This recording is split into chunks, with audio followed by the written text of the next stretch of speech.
ডাক্তাররা ডাক্তাররা অনেক চেষ্টা করেছে, লন্ডনের ডাক্তার অনেক চেষ্টা করেছে, তাকে মাঝে মাঝে যায়নি, কারণ তাকে বহু আগেই খুব ডিজাইন করে মৃত্যু মুখে ফেলে দেওয়া হয়েছে।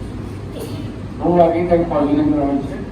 এটা আমি বারবার বলছি, এখনো বলবো, এবং যথাসময় আমরা এটা একটা নিশ্চয়ই এটা একটা ইনভেস্টিগেশন আমরা করবো ইনশাআল্লাহ।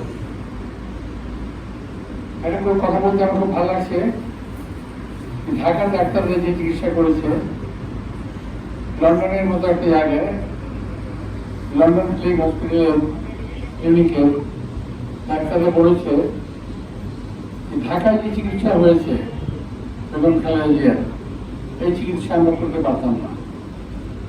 এটা একটা ইউনিক ট্রিটমেন্ট এবং এক্সাম্পলারি একটা ট্রিটমেন্ট বাংলাদেশ থেকে তাকে দেওয়া হয়েছে।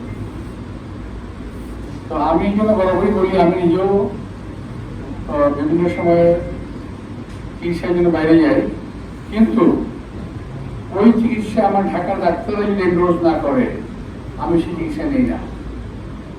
কারণ আমি ঢাকা ডাক্তারদের উপরে, বাংলাদেশ ডাক্তারদের উপরে আমি অত্যন্ত বেশি রকম বিশ্বাস করি। যাই হোক, যে কথা বলছিলাম যে আমরা যে আজকে এই কথা বলছি, আজকে এত অবাধ স্বাধীনতা বাংলাদেশের এখন জনগণের, যে যা খুশি করছি আমরা সব কিছু কিন্তু দেশ কিন্তু খেলা যে আমাদের এই অবদান রেখে গেছেন। আমরা কথা বলতে পারছি, আমার সামনে ভোট দেবো, ইলেকশনের ঘোষণা বলতে পারছি, কোনোদিন ভয় নাই। আমার মনে আছে 2018 সালে যখন আমি নির্বাচন করি, আমার ওয়াইফ এবং আমি নিজে বিভিন্নভাবে আক্রান্ত হয়েছিলাম, এবং আমার বাসাটা মোটামুটি একটা কি বলবো নাকি হাসপাতালের মতো অবস্থা হয়ে গেছিল। ওখান থেকে 3টা অ্যাম্বুলেন্সে, যে ডাক্তার রবি পাশে আছে, সে এবং তার সহকর্মীরা মিলে 3টে অ্যাম্বুলেন্স আমার বাসা থেকে শুধুমাত্রই পাঠানো হতো, যে পেশেন্টে পাঠানো হতো। কোনোটা বারডেমে, কোনোটা পিজিতে, কোনোটা মেডিকেলে ভাগ করে পাঠানো হতো। এমনি একটা অত্যাচার আমাদের উপরে গেছে। সেই অত্যাচার থেকে দেশনেত্রী বেগম খালেদা জিয়া আমাদেরকে উদ্ধার করে গেছে। নিজের জীবনের বিনিময়ে তিনি এই দেশটাকে রক্ষা করেছেন, উদ্ধার করেছেন। টানা তৃতীয়বার অর্জন করেছে দেশের সেরা সুপার ব্র্যান্ড স্বীকৃতি বসুন্ধরা টিস্যু। আজকে একটা কথা না বললেই নয়, নির্বাচনের এই সুযোগটা নিয়ে এই দেশের কতগুলো মানুষ, কতগুলো রাজনৈতিক দল, যারা এই দেশের স্বাধীনতা সার্বভৌমত্ব কখনোই পছন্দ করেনি, তার দেশটাকে আবারও একটা অজানা গন্তব্যের দিকে ঠেলে দেওয়ার চেষ্টা করছি। তাই চেষ্টা করছি যাতে এই নির্বাচন না হয়, কারণ তার নির্বাচন যেন প্রস্তুত না, কারণ তাদেরকে দেশের জনগণ গ্রহণ করছে না। ওরা বুঝতে পেরেছে, জনগণের নর্মস বুঝতে পেরেছে, তাই তারা নির্বাচন যাতে বানচাল হয় তাই জন্য এই চেষ্টা নাইজেরিয়া করতেছে, খুনাখুনি করতেছে, রাজধানী করতেছে, যাতে নির্বাচনটাকে বাতিল করা যায়। খুব সম্প্রতি একটা ঘটনা আপনারা দেখেছেন যে একটা ছেলে গুলি খেয়ে মারা গেছে।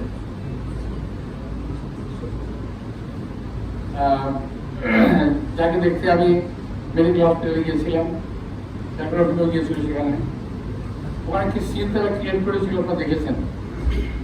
আমি অনেক ধৈর্য ধরে ওকে আমি সহ্য করেছি, কারণ আমি চাই নাই যে ওরা কোনো সুযোগ নেই। ওরা পায়ে পাড়া দিয়ে আমার সঙ্গে ঝগড়া করার চেষ্টা করছে। দেশপ্রেমিক শক্তির সঙ্গে একটি দেশ বিরোধী চক্র আজকে যুদ্ধ করার চেষ্টা করছে। আমি আগে বলছি এখনো বলি যে আমরা কখনোই তাদের এই চক্রান্তে পা দেব না। দেশ নেত্রী আমাদেরকে ধৈর্য শিখিয়ে গেছেন, আমরা সে ধৈর্য ধরে থাকবো। দেশ নেত্রী এখন খালেদা বলেছেন, আমি এই দেশের মাটি মানুষের বাইরে কোথাও আমি যাবো না। উনি কিন্তু জান নাই, অনেক অত্যাচার সয়েছেন, উনি জান নাই। কিন্তু আমরা যখন ওনাকে হসপিটালে দেখতে গেছি, জেলখানায়, হসপিটালে তো না, জেলখানায়, কোনোদিন বিরক্তির ছাপ দেখিনি। খাওয়ায় কষ্ট দিয়েছে, ওষুধে কষ্ট দিয়েছে, চিকিৎসায় কষ্ট দিয়েছে। আমার বারবার বলেছিলাম উনি ডায়াবেটিকের পেশেন্ট, অন্তত বাজারে পাঠান, ওরা পাঠায় নাই। উনি অসুস্থ, ওরা কিন্তু মিলিশে পাঠান, ওরা পাঠায় নাই। তো এত কষ্ট সহ্য করে উনি আমাদেরকে একটা গণতন্ত্র উপহার দিয়ে গেছে, যেটা আজকে মানুষ ভোগ করছে। মানুষ সকল নির্বাচন করছে, কিন্তু একটি বারের জন্য কৃতজ্ঞতার সঙ্গে খালেদা জিয়ার কথা তারা স্মরণ করে না। তারা বলতে চায় যে এটা তারা অর্জন করেছে। 17 বছর একটা একজন নেত্রী, 17 বছর বিএনপির নেতা কর্মীরা জেল জুলুম খেতে গুম খুনের শিকার হয়ে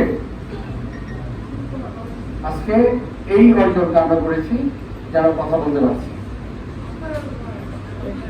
প্রিয় ভাইরা, এই দেশের বিরুদ্ধে এখন চক্রান্ত হচ্ছে, আপনারা চোখ কান খোলা রাখবেন।